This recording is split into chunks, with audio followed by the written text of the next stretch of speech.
строятся дороги, школы, больницы. Не осталось ни одного села, ни одного дома, куда не был бы подведен газ. За последние годы 100% территории республики было газифицировано.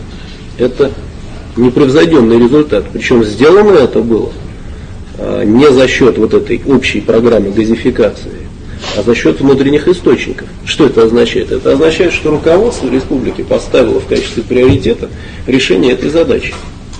И решило ее. Когда в 2002 году президентом республики был избран Мурат Зязиков, по темпам строительства Ингушетия была на 86-м месте среди российских регионов, а теперь поднялась на 25-е. Все это итоги первой пятилетки главы республики. Эти 5 лет как один день.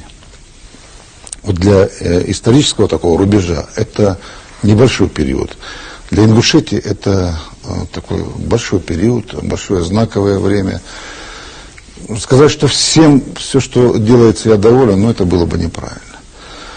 Но я знаю, что любой руководитель, если он вот пришел, не ворвался в политику, а пришел вот с Божьего благословения, с людской поддержкой,